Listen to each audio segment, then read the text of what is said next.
আপনাদেরকে স্বাগত জানাচ্ছি জীবননগরে আসার জন্য। যদি এখন দাঁড়ায় এখানে মহেশপুরে, এটা কারণ আমার জীবননগরের গ্রামটা হচ্ছে আমার জীবননগর।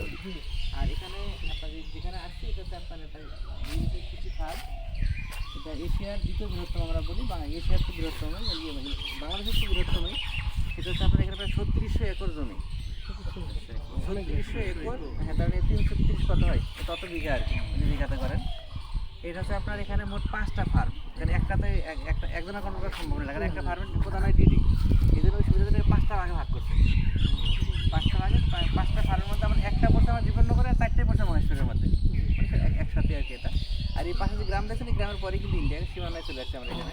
এখানে মোবাইল নেটওয়ার্ক ভালো পাওয়া যায় না, একটা সীমান্তে আমরা। এখানে মূলত আমাদের যে বিডিসির যে এক কথায় নতুন নতুন জাতগুলো গবেষণা হয় এখানে। যেন আমরা যে হাইব্রিড ধান SL8 যেটা আমরা এখন করি, SL8 অনেক করছেন আমরা হাইব্রিড ধান, এটা কিন্তু বীজ তৈরি হয় আমাদের এখানে।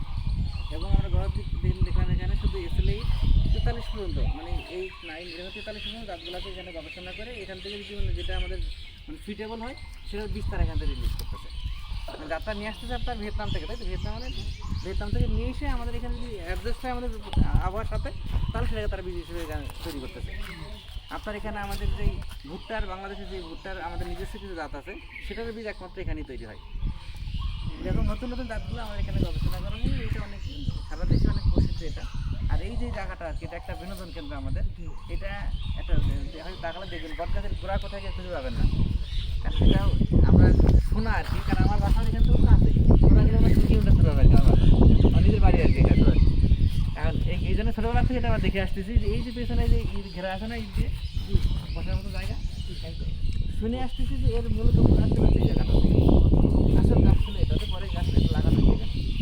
এটা নাকি আপনার 71 সালের যুদ্ধের সময় এখানে সমস্ত বোমা ফেলছিল, বোমা ফেলে পরে গাছটা মূল যেটা সেটা নষ্ট করে ফেলছিল। এরপরে ডালপালা হয়ে ওরা এভাবে ছড়াই আছে। গোড়া একটা থেকে একটা লিঙ্ক, কিন্তু গোড়া খুঁজে পাওয়া যায় কোথায় শুরু করতে গিয়ে কথিত আছে যে গোড়া ছিল এখানে মূলত। এটা 71 সালে এটা নাকি পাকিস্তানের এটা বোমা ফেলে মারার চেষ্টা করছিল। এই যে মূলটা আর এখানে নাই। এটা চমৎকার একটা সুন্দর আবহাওয়া আর কি এখানে। তো এখন আসলে আপনাদেরকে আমি যাওয়ার কথা ছিল আপনাদের যে সেই আঙুর বাগানে, একটা মিটিং ছিল বলে সেখানে যেতে পারিনি, এই জন্য দুঃখিত। তো এবারই প্রথম নয়, আশা করি এরপরে আমাদের মেহেরপুরে আসবেন। কারণ আমার এখানে যত জীবননগরে আপনার যত ফল শুরু যেখানে বাংলাদেশে, সমস্ত ফলের শুধু জায়গা কিন্তু এখানে। আপনার বাণিজ্যিক পেয়ারা চাষ করছেন না, এটা শুরু কিন্তু আপনার জীবননগরে। আপনি যদি কাটিমন আম বলেন, সেটার শুরু জীবননগর থেকে। আপনি মালটা বলেন, সেটার শুরু এখান থেকে। কমলা, সেটার শুরু এখান থেকে।